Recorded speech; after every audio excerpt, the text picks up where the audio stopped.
Okay.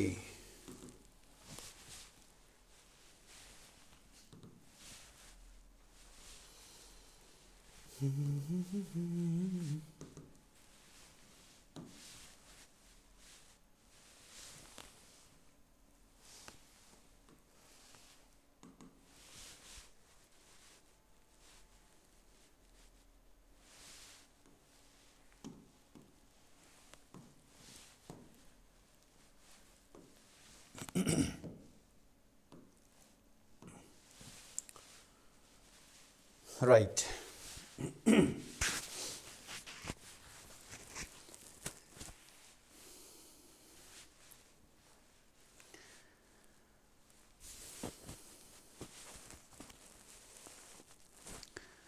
Hello everyone, once again I welcome all of you in Gateway Classes. तो जैसा कि आप सभी जानते हैं, मार्च के फर्स्ट वीक में होली है और होली के जस्ट बाद आपके एग्जाम स्टार्ट होने की पूरी पूरी संभावना है। तो धीरे धीरे एग्जाम की डेट्स नज़दीक आती जा रही हैं, तो आप लोग भी धीरे धीरे अपनी पढ़ाई को तेज करते जाइए, है ना।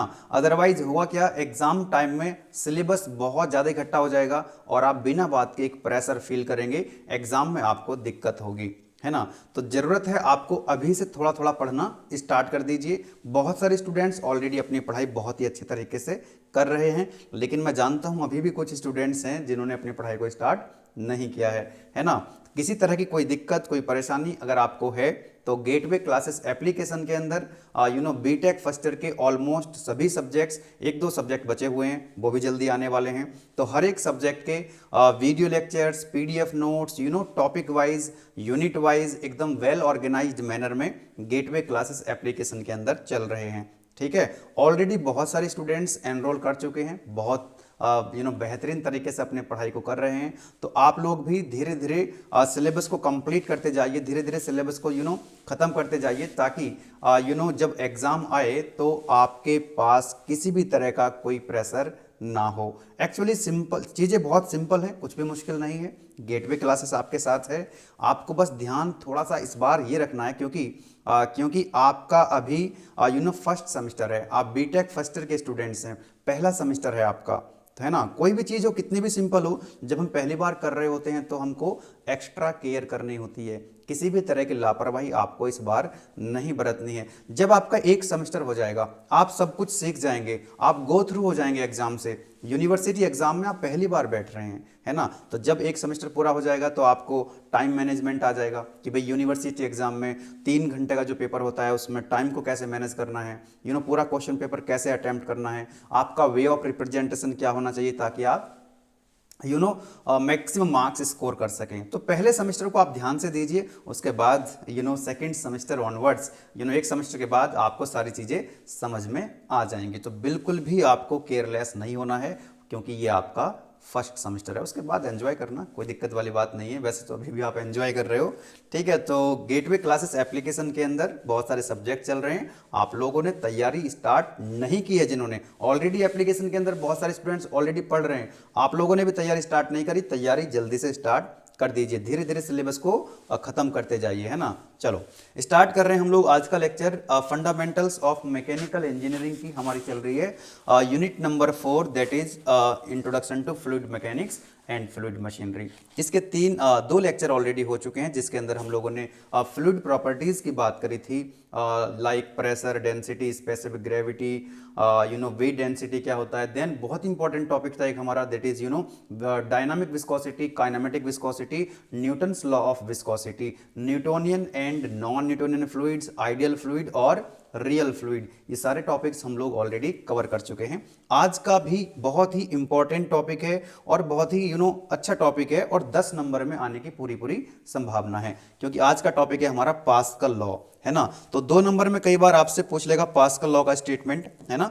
2 नंबर में पास्कल लॉ का स्टेटमेंट आपसे पूछ लेगा, और पास्कल लॉ का डेरिवेशन आएगा तो लॉन्ग क्वेश्चन आएगा, है ना। क्योंकि आपका पेपर इस बार 70 मार्क्स का होगा, क्योंकि आप सभी जानते हैं कि सिलेबस आपका रिवाइज हुआ है। बी सीरीज, बॉम्बे सीरीज चल रही है आपकी, है ना। सारे सब्जेक्ट कोड आपको बी से मिलेंगे, हर एक सब्जेक्ट के जो कोड है वो बी से होंगे। इसके पहले के सीरीज चल रही थी, है ना, काइट वाली। के से सारे कोड थे। और के सीरीज का जो पेपर था हमारा, है ना, के सीरीज का जो पेपर था वो 100 मार्क्स का था, लेकिन जो आपके बी सीरीज चल रही है इस बार आपका पेपर 70 मार्क्स का होने वाला है। कितने मार्क्स का होने वाला है? 70 मार्क्स का। तो अगर छोटे शॉर्ट क्वेश्चन की बात करें तो के सीरीज में भी 2 नंबर का छोटे छोटे क्वेश्चन आते थे 10।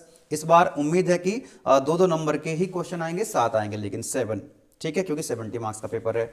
लॉन्ग क्वेश्चंस पहले 10 मार्क्स के आते थे जब 100 मार्क्स का था के सीरीज में। हो सकता है कि बी सीरीज में जो आपका 70 मार्क्स का क्वेश्चन पेपर है तो 7 मार्क्स के क्वेश्चन आ सकते हैं। तो जितना आप 10 मार्क्स में लिखते थे इस बार आप उसको 7 मार्क्स में लिख करके आएंगे। लॉन्ग क्वेश्चन है तो डेरिवेशन यहां से पूछा जा सकता है इस बार, पास्कल लॉ का डेरिवेशन।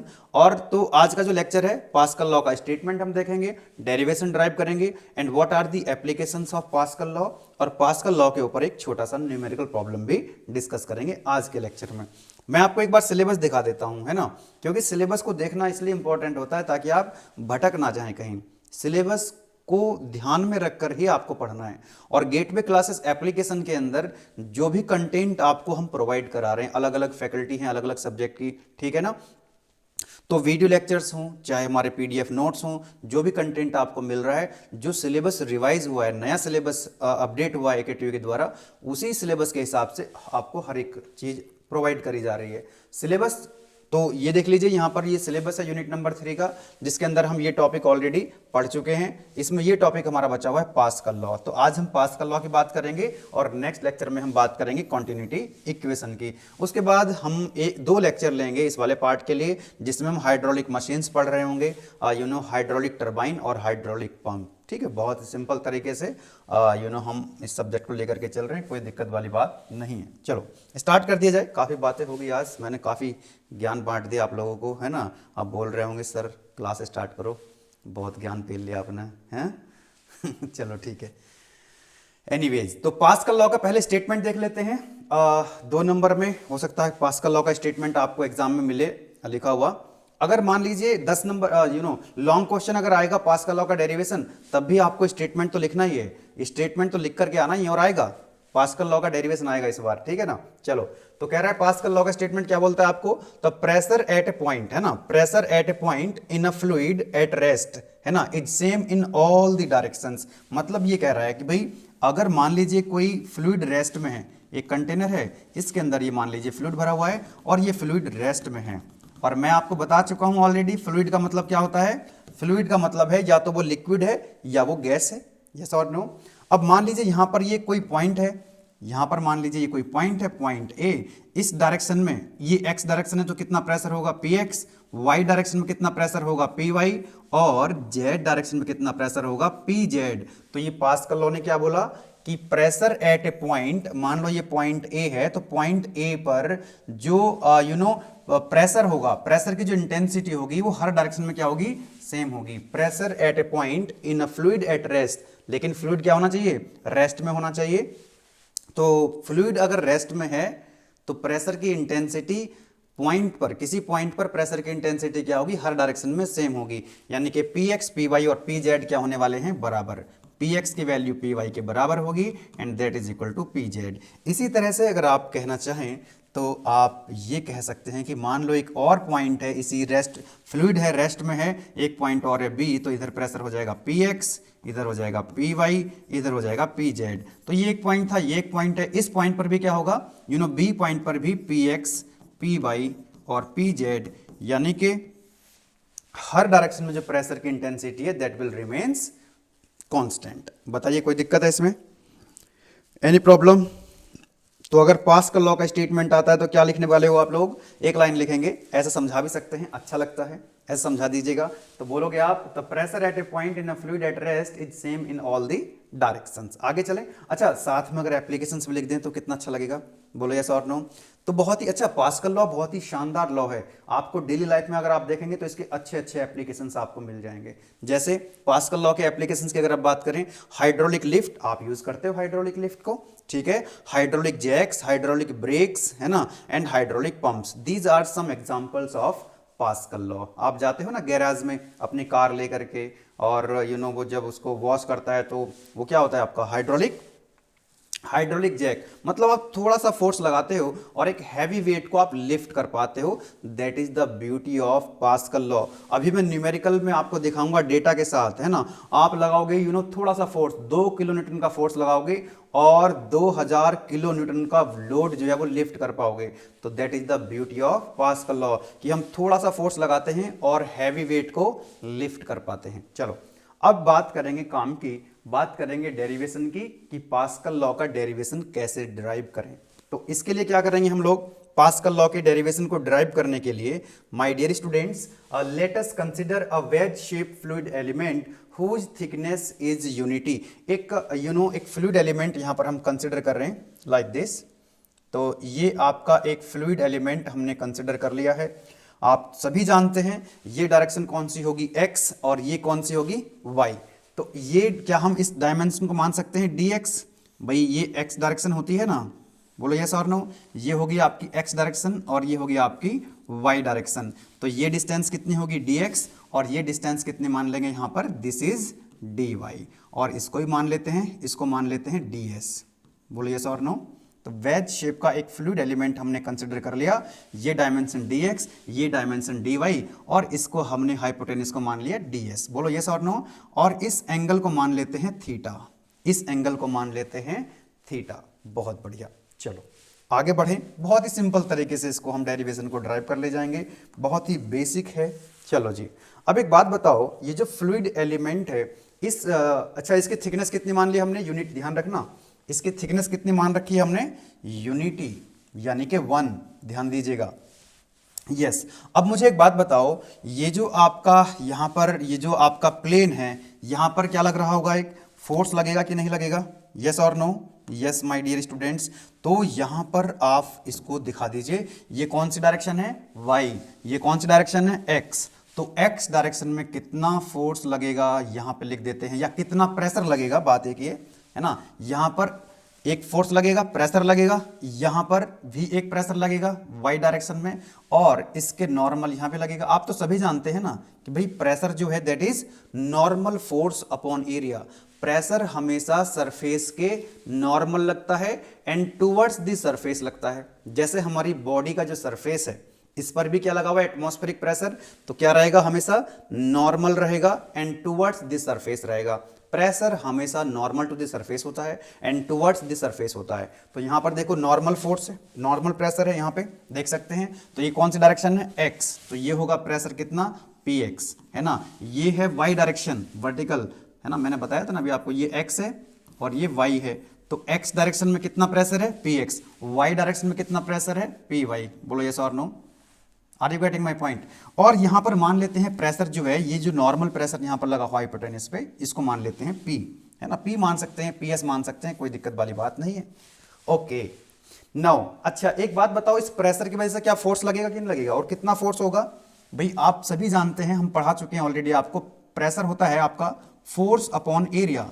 तो फोर्स कितना हो जाएगा, that is equal to pressure into area. तो प्रेशर कितना है, पी वाई, प्रेशर कितना है, पी वाई। तो फोर्स कितना होगा इस प्रेशर की वजह से, अगर प्रेशर लगा हुआ है तो फोर्स आएगा कि नहीं आएगा, कितना आएगा फोर्स, प्रेशर इनटू एरिया।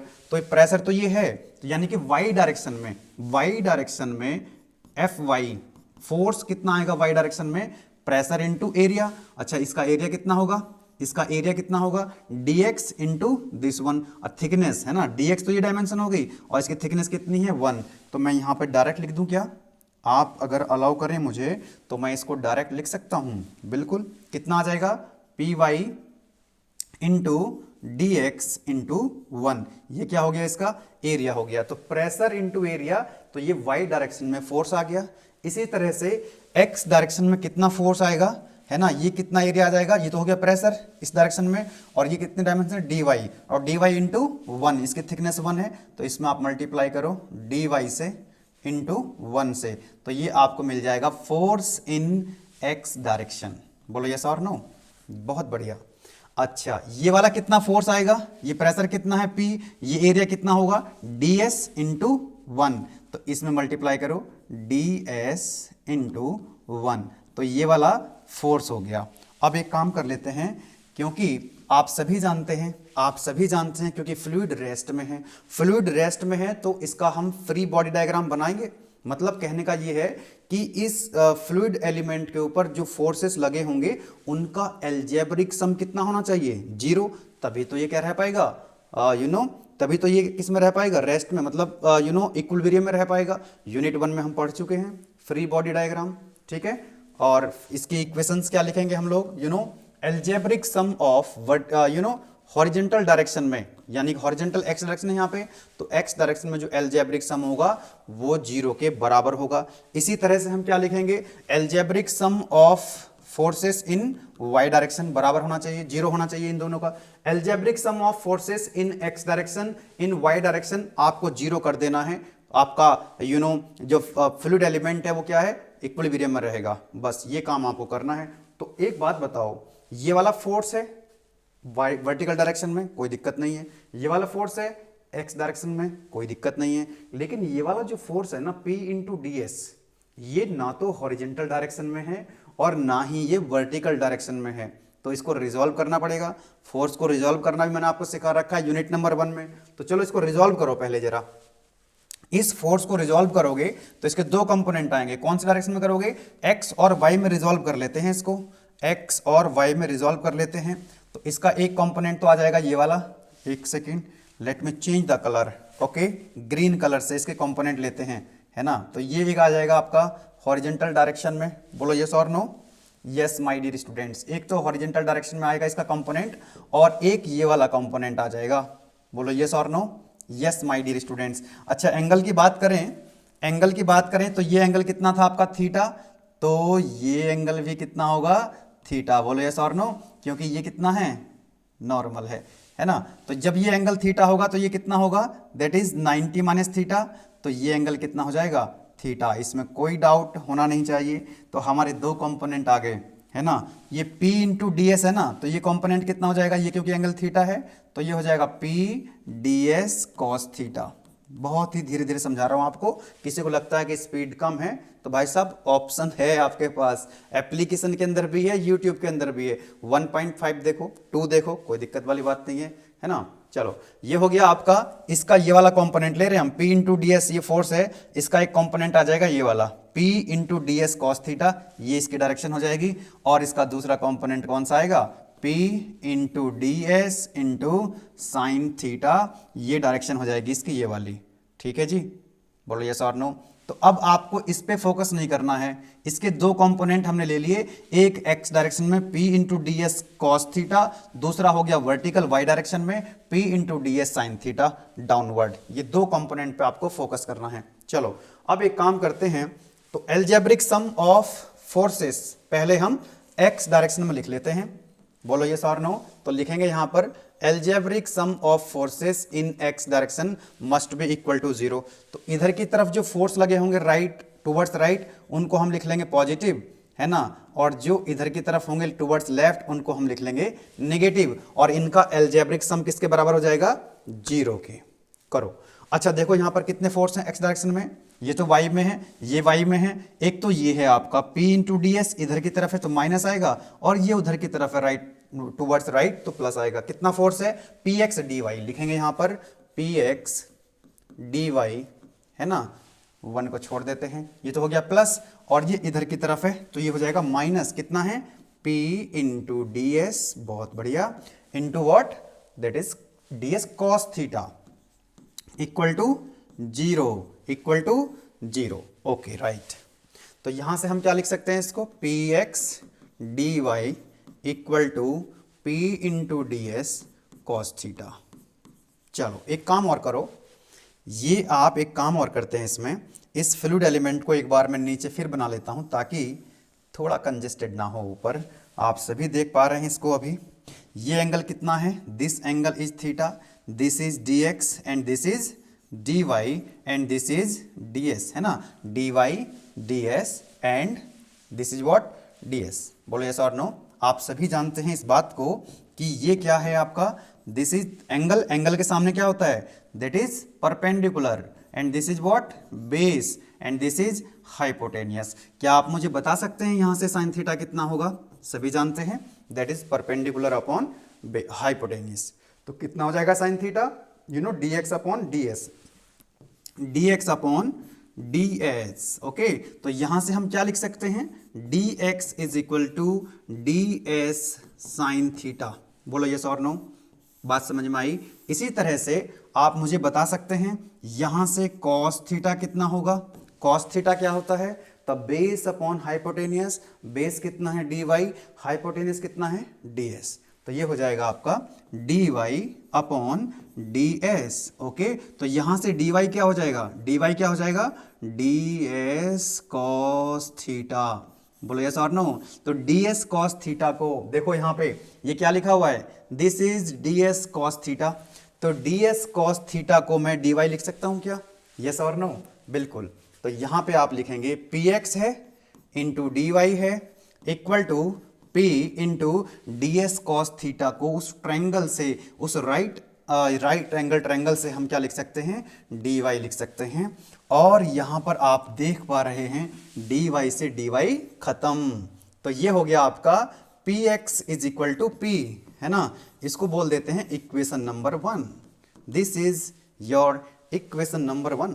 कोई दिक्कत, कोई दिक्कत, कोई दिक्कत नहीं है ना।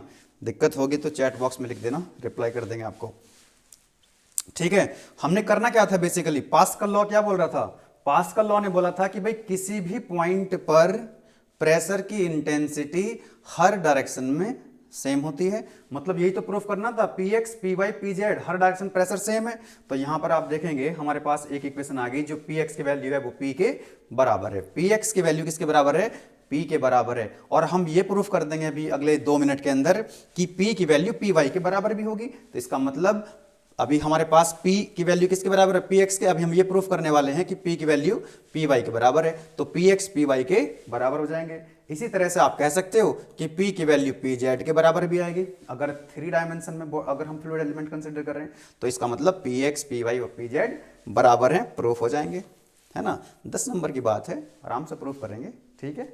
चलो अब एक काम करें, हॉरिजेंटल डायरेक्शन में यानी कि एक्स डायरेक्शन तो हमने खेल कर लिया इसका। अब हमारे पास जो दूसरी इक्वेशन है वो ये है वाई डायरेक्शन में, है ना। कौन सी डायरेक्शन में, वाई डायरेक्शन में। जैसे हमने लिखा summation F X equal to 0, ऐसे ही हम लिखेंगे summation F Y equal to 0। Y direction में कितने फोर्सेस हैं उनको देखने की जरूरत है। तो ऊपर की तरफ वर्टिकल डायरेक्शन में जो फोर्स होंगे उनको लिखेंगे पॉजिटिव, और डाउनवर्ड डायरेक्शन में जो फोर्स होंगे उनको लिखेंगे हम नेगेटिव। बहुत आसान है। तो देखो ऊपर की तरफ एक फोर्स है पी वाई डी एस, ऊपर है तो प्लस, तो लिखेंगे यहां पर हम कितना, that is equal to P Y into D X. ऊपर की तरफ है P Y into D X, और नीचे की तरफ है ये वाला कंपोनेंट, है ना, तो that is P into D S sine theta. तो माइनस आएगा, माइनस के P D S sine theta. Okay, very good. लेकिन एक बात बताओ, ये जो फ्लूइड एलिमेंट है जिसका मास m है, इसका एक वेट भी तो होगा, और वेट हमेशा किधर लगता है, डाउनवर्ड डायरेक्शन में। याद करिएगा, ध्यान देना, इसका जो वेट होगा यहां पर, इस फ्लूइड एलिमेंट का जो वेट है वो क्या होगा, वो डाउनवर्ड डायरेक्शन में एक्ट करता है। अरे वेट तो हमेशा डाउनवर्ड डायरेक्शन में एक्ट करेगा ना, बोलो यस और नो। तो इस फ्लूइड एलिमेंट का मास मान लेते हैं कितना है, इस फ्लूइड एलिमेंट का मास है m, तो नीचे की तरफ कितना वेट होगा, वेट कितना होगा इसका, that is equal to mg। बोलो यस और नो। ये मान लो इसका सेंटर ऑफ ग्रेविटी है, तो यहां से इसका वेट नीचे की तरफ भी तो लग रहा होगा। बोलो यस और no. Weight always acts downward, तो यहां से इसका जो वेट आएगा वो कितना होगा फ्लूइड एलिमेंट का, mg। m क्या है इसका, मास। ओके, नाउ m क्या होगा, that is equal to rho into v। आप तो पढ़ चुके हैं density, the density is what, the mass upon volume. तो मास कितना हो जाएगा, रो इनटू v। तो रो क्या है इस फ्लूइड का, इस फ्लूइड की डेंसिटी है। तो क्या लिख सकते हैं यहां पे हम, m को क्या लिख सकते हो, m को लिख सकते हो रो इंटू वी इंटू जी। बहुत सही। अब एक काम करना है, बस आपको कुछ नहीं करना है, इस रो को रो लिखा रहने दो, जी को जी लिखा रहने दो। ये v क्या है इस फ्लूइड एलिमेंट का, वॉल्यूम। इसका वॉल्यूम कैसे निकालोगे, वॉल्यूम कैसे निकालोगे इसका, यहां लिख लेते हैं। इस फ्लूइड एलिमेंट का वॉल्यूम कितना आएगा, वॉल्यूम क्या होता है, cross section area into thickness. अरे इसका क्रॉस सेक्शन एरिया लिखो, इसका क्रॉस सेक्शन एरिया निकालो और इनटू थिकनेस से मल्टीप्लाई करो। अरे ट्रायंगल का एरिया देखो, थिकनेस तो 1 है, तो यहां 1 लिख देता हूं। बोलो यस और नो। अब मुझे एक बात बताओ, क्या इस ट्रायंगल का आप एरिया नहीं निकाल सकते, half into base into height, किसको कौन नहीं जानता? ट्रायंगल का एरिया कितना होता है? Half into base into height. बोलो यस और नो। तो हाफ इंटू बेस कितना है? dx, और हाइट कितनी है? dy, और 1 लिखो या नहीं लिखो, तो ये हो जाएगा आपका dx dy अपॉन 2, है ना। थिकनेस 1 मान रखी है, तो ये इसका वॉल्यूम आ जाएगा, ये इसका वॉल्यूम आ जाएगा। तो यहाँ पे लिखेंगे इसको, तो वेट कितना हो जाएगा इसका? रो इंटू जी, और वॉल्यूम कितना है? dx dy बाई 2, ये इसका वेट हो गया। अच्छा एक बात बताओ, चलो वापस आओ इक्वेशन पे। Algebraic sum of forces in vertical direction, तो ये लिखा हमने ऊपर की तरफ है, तो क्या लिखा? Plus P Y into D X, ये डाउनवर्ड था तो p into D S sine theta, तो माइनस। अच्छा ये वेट जो है ये भी तो वर्टिकल डायरेक्शन में, वर्टिकली डाउनवर्ड डायरेक्शन में है, तो नीचे की तरफ लग रहा है ना वेट, तो माइनस आ जाएगा w, माइनस कितना? w, और w की वैल्यू पुट कर दो, तो ये हो जाएगा आपका पी वाई डी एक्स, इधर ले जाओ इसको, है ना, इधर ले जाओ, तो ये हो जाएगा p into D S sine theta, और इधर आकर के ये भी प्लस हो जाएगा, कितना है?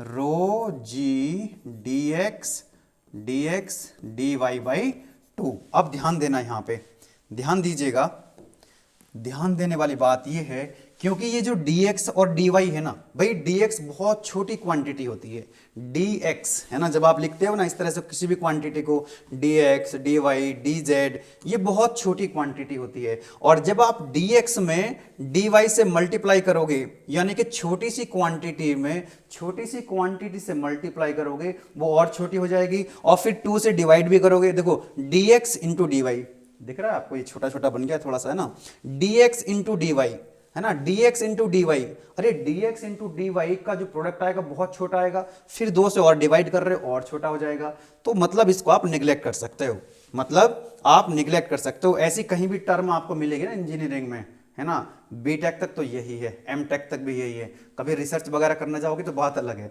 अदरवाइज बीटेक एमटेक तक अगर आपको dx इंटू डी वाई मिले तो समझ लेना छोटी सी क्वांटिटी है, निगलेक्ट कर सकते हो। जैसे 1 लाख रुपए के रेस्पेक्ट में एक जो चवन्नी है बहुत छोटी है, तो निगलेक्ट कर सकते हैं कि नहीं? इधर 1 लाख रुपए हैं और इधर एक चवन्नी है, चवन्नी या 1 रुपया मान लो, तो 1 रुपए को 1 रुपये को आप 1 रुपीज को क्या कर सकते हो? 1 लाख रुपीज के रेस्पेक्ट में निगलेक्ट कर सकते हो। 5 रुपए के रेस्पेक्ट में 1 रुपए को आप निगलेक्ट नहीं कर सकते, 1 रुपए को आप निगलेक्ट नहीं कर सकते विद रेस्पेक्ट टू 5 रुपीज। हाँ 1 लाख रुपए के रेस्पेक्ट में आप कर सकते हो, तो ये बहुत ही छोटी सी क्वांटिटी है, इसलिए आप इसको निगलेक्ट कर सकते हो। अब हमारे पास क्या इक्वेशन बची?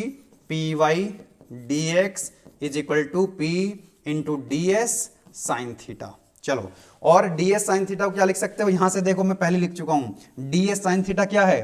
अरे इस ट्रायंगल से साइन थीटा लिखा था कॉस थीटा, तो पहले कॉस थीटा की जरूरत पड़ी थी हमको, यहां पर तो यूज कर लिया, इस बार साइन थीटा की बात हो रही है ना इस इक्वेशन में, तो डी एस साइन थीटा को डी एक्स लिख सकते हो, डी एस साइन थीटा को क्या लिख सकते हो?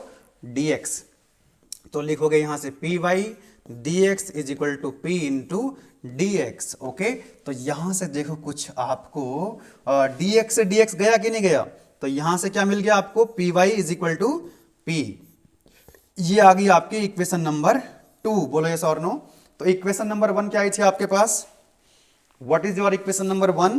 तो P x is equal to P, है ना, और इक्वेशन नंबर 2 आ गई P Y is equal to P, मतलब पी एक्स पी वाई बराबर है। तो यहां पे हम लिख सकते हैं क्या? फ्रॉम इक्वेशन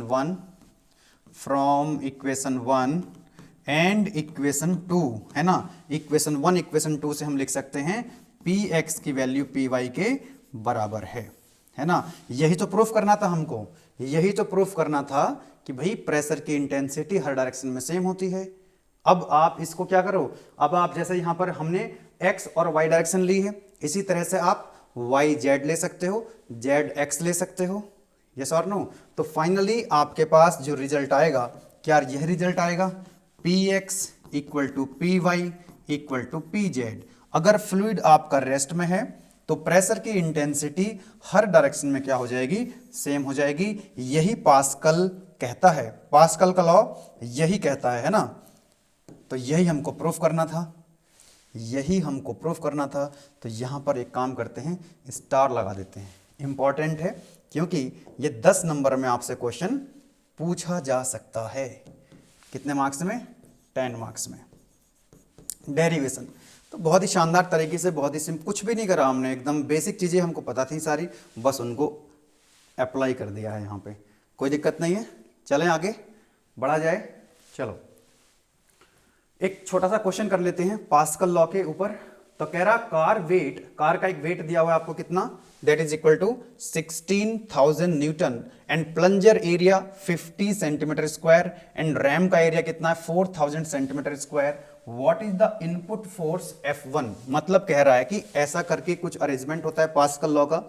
मतलब जो मैं आपको बता रहा था, जैसे कार को आप गैराज पे ले जाते हो ना, तो वहां पर एक देखो इस तरह का होता है, एक नीचे एक चैम्बर होता है पूरा, उसके अंदर फ्लूइड भरा होता है। फ्लूइड में भी क्या होता है, लिक्विड, क्योंकि अगर इसके अंदर एयर या गैस भर दोगे तो बहुत ही कम फोर्स को ट्रांसमिट कर पाएगी, क्योंकि गैस क्या होती है, कंप्रेसिबल होती है। बताया था लास्ट लेक्चर में, गैसेस कंप्रेस हो जाती हैं, जबकि लिक्विड क्या है, वो इनकंप्रेसिबल होते हैं, वो कंप्रेस नहीं हो पाते हैं और फोर्स को, ज्यादा फोर्स को वो ट्रांसमिट कर सकते हैं। तो यहां पर इस तरह का अरेंजमेंट होता है कि भाई यहां पर आप देखेंगे एक पूरा कंटेनर है, सील्ड कंटेनर, ठीक है। यहां पर एक प्लंजर लगा हुआ है ना, जो क्वेश्चन के अंदर भी बोल रहा है दिस इज अ प्लंजर। और ये क्या है, आपकी एक रैम है। रैम क्या है, यहां पर आप देखेंगे ये डायमीटर इसका रैम का काफी ज्यादा है, यानी कि ये वाला जो एरिया होता है काफी ज्यादा होता है और ये एरिया काफी छोटा एरिया होता है ना। आप देख भी सकते हैं प्लंजर का एरिया कितना दिया हुआ है, 50 सेंटीमीटर स्क्वायर। इसका एरिया कितना है, 50 सेंटीमीटर स्क्वायर, जबकि रैम का एरिया कितना है, 4,000 सेंटीमीटर स्क्वायर। ठीक है, तो इसको इसी तरह से डिजाइन करा जाता है, प्लंजर का एरिया रखोगे कम और रैम का एरिया रहेगा ज्यादा। तो यहां पर एक काम करते हैं, हम मान लेते हैं जो प्लंजर का एरिया है ना, क्या है यहां पे, प्लंजर का एरिया, यहां पर प्रेशर कितना लगा हुआ है, P1, यहां पे कितना प्रेशर है, P2। तो हम मान लेते हैं कि यहां पर जो रैम है ना, ये जो रैम है, यहां पर प्रेशर P2 है। तो मान लेते हैं यहां पर जो वेट रखा है, जिस वेट को लिफ्ट करना है, इसको हम F2 के बराबर मान लेते हैं। और प्लंजर से हमको कितना फोर्स लगाना है, F1। ठीक है, यहां पर इसका एरिया कितना हो जाएगा, A2, प्लंजर का एरिया हो जाएगा A1। अगर हमको इन टर्म्स ऑफ डायमीटर का भी बात कर ले तो ये हो जाएगा π/4 d2 स्क्वायर। अगर इसका डायमीटर d2 है, इसका डायमीटर d1 है, तो ये हो जाएगा π/4 d1 स्क्वायर। यहां पर तो एरिया दे रखे हैं, कोई बात नहीं, लेकिन हो सकता है कल के दिन को आपको क्या दे देगा, वो डायमीटर दे देगा, तो घबराने वाली बात नहीं है। एरिया को हम इन टर्म्स ऑफ डायमीटर लिख ही सकते हैं। एरिया क्या होता है, π/4 d स्क्वायर। ये एरिया कितना है, A2, तो π/4 d2 स्क्वायर। ये एरिया A1 है, तो π/4 d1 स्क्वायर। अब ये यहां पर कार रखी हुई है, यहां पर क्या रखी हुई है, इस बार कार रखी हुई है। कार का वेट कितना है, एक सेकेंड, ये कार का वेट कितना है, कुछ गड़बड़ तो नहीं हो रहा है, हाँ, कार का वेट कितना है, F2 है ना। कार का वेट हमने मान लिया कितना है, F2 है, that is given to you 16,000 newton. बोलो यस और नो, ये दे रखा ना क्वेश्चन के अंदर। ओके, प्लंजर का एरिया, ये वाला प्लंजर का एरिया आपको दिया हुआ है कितना, A1 की वैल्यू दे रखी है 50 सेंटीमीटर स्क्वायर, यहीं लिख लेते हैं। और A2 की वैल्यू कितनी है, रैम का एरिया 4,000 सेंटीमीटर स्क्वायर। क्या कह रहा है कि what is the force input, मतलब यहां पर आपने कार रख दी, अब कार का वेट ज्यादा है, उसको लिफ्ट करना है, उसको लिफ्ट करना है। तो बताओ कितना फोर्स अप्लाई करना पड़ेगा प्लंजर पे। यहां पर हम कितना फोर्स लगाएं कि ये जो कार है जिसका वेट 16,000 न्यूटन है, इसको लिफ्ट कर दिया जाए, तो कितना फोर्स अप्लाई करना पड़ेगा। अभी हम लोगों ने क्या पढ़ा है, अभी हम लोगों ने पढ़ा है पास्कल लॉ। पास्कल लॉ क्या कह रहा है कि भाई जितना प्रेशर यहां पे इस डायरेक्शन में है, उतना ही प्रेशर यहां पर भी होगा। मतलब पास्कल लॉ के हिसाब से जितना प्रेशर यहां लगा हुआ है, उतना ही प्रेशर यहां लगेगा। इक्वली ट्रांसमिट हो जाता है pressure according to Pascal law. तो P1 की वैल्यू क्या होगी, P2 के बराबर होगी। P1 की वैल्यू P2 के बराबर होगी। और प्रेशर होता है फोर्स अपॉन एरिया, तो P1 हो जाएगा F1 अपॉन A1 और P2 हो जाएगा आपका F2 अपॉन A2। तो यहां से आपको F2 की वैल्यू दे रखी है और A1 A2 की वैल्यू दे रखी है, F1 की वैल्यू पूछ रहा है। तो F1 कितना हो जाएगा, बोलो, A1 अपॉन A2 है ना। A1 को इधर ले जाओ, A2 यहाँ पे है और F2 यहाँ पे है। तो F1 हो जाएगा आपका, A1 की वैल्यू कितनी है 50 और A2 की वैल्यू कितनी है 4,000। बोलो यस और नो, बहुत बढ़िया। और F2 की वैल्यू कितनी है 16,000 16,000। तो बोलो यहाँ से F1 की वैल्यू कितनी आ जाएगी। ऐसा एक साइंटिफिक कैलकुलेटर होता है। बीटेक फर्स्ट ईयर के बच्चे अभी नहीं खरीदे होंगे, बहुत सारे जो थोड़ा सिंसियर हैं उन्होंने ऑलरेडी परचेज किया हुआ है ना। चलो, तो जिनके पास नहीं है वो इसको परचेज कर लें। कौन कौन सा कैलकुलेटर आप यूज़ कर सकते हैं, जैसे कि ये है मेरे पास FX 100 MS है, ठीक है। तो और भी बहुत सारे आते हैं, कोई सा भी परचेज कर सकते हैं आप इसमें से, और एग्जाम में अलाउड होता है आपको, है ना। बीटेक फर्स्ट सेमेस्टर है आपका, इसलिए बता रहा हूँ आपको। ये एग्जाम में आप ले जा सकते हैं, यूनिवर्सिटी एग्जाम हो, आपका कॉलेज में सेशनल टेस्ट चल रहे होंगे, क्लास टेस्ट चल रहे होंगे ना, उन सब में ही अलाउड होता है। सॉल्व कर लीजिएगा इसको। ये है आपका 50 डिवाइडेड बाई 4000 इंटू 1600 नहीं 000 है। So it is coming out 200। कितना आ रहा है? 200 न्यूटन। तो देखो आपने कितना फोर्स लगाया, तो 200 न्यूटन, और कितना लिफ्ट कर दिया आपने वेट, है ना, that is equal to 16,000। Car का वेट कितना था? यहां पर जो कार रखी है, इस कार का वेट कितना है? 16। कार रखी नहीं मतलब कार खड़ी हुई है, कार को आपने लिफ्ट करना है, तो 16,000 न्यूटन है। और इस 16,000 न्यूटन को फोर्स को आपको लिफ्ट करना है। कितना फोर्स लगाया आपने? केवल 200 न्यूटन, है ना। तो देखें कितना इसने कितना ज्यादा लोड को लिफ्ट कर पाया। तो 1600 नहीं 000 डिवाइडेड बाई 200 मतलब 80 टाइम्स, मतलब 80 टाइम कम फोर्स लगाया है।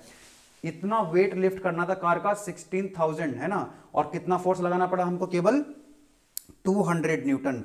200 न्यूटन फोर्स लगा के 16,000 न्यूटन का वेट फोर्स हमने लिफ्ट कर लिया, है ना। तो that is the beauty of Pascal law. Pascal law ने कर दिखाया ना ये, ठीक है। चलिए, तो बस इसमें यही था, इतना छोटा सा बेसिक सा क्वेश्चन था। और आप प्रैक्टिस करना चाहें तो कर सकते हैं, लेकिन डेरिवेशन आप छोड़ करके नहीं जाएंगे। डेरिवेशन और इसका स्टेटमेंट और एप्लीकेशंस पढ़ के जाएंगे, इंपॉर्टेंट है। अभी तक आया नहीं है लेकिन इस बार आएगा। चलो, तो आज का वीडियो लेक्चर में इतना ही था। नेक्स्ट हमारा वीडियो लेक्चर होगा उसमें हम लोग क्या पढ़ेंगे? कॉन्टिन्यूटी इक्वेशन पढ़ेंगे, ठीक है। तो एक बार मैं फिर आपसे यही कहूँगा, यदि आपने अभी तक गेटवे क्लासेस एप्लीकेशन को डाउनलोड नहीं किया है तो गूगल प्ले स्टोर से आप डाउनलोड कर लीजिए गेटवे क्लासेस एप्लीकेशन को। गूगल प्ले स्टोर पे आप सर्च कर लेना, है ना, ये स्पेलिंग उसमें डालना आप, गेटवे क्लासेस आ जाएगा, डाउनलोड कर लीजिएगा, है ना। या फिर उसका लिंक नीचे डिस्क्रिप्शन में भी मैंने दे दिया है, वहाँ से भी आप डाउनलोड कर सकते हैं।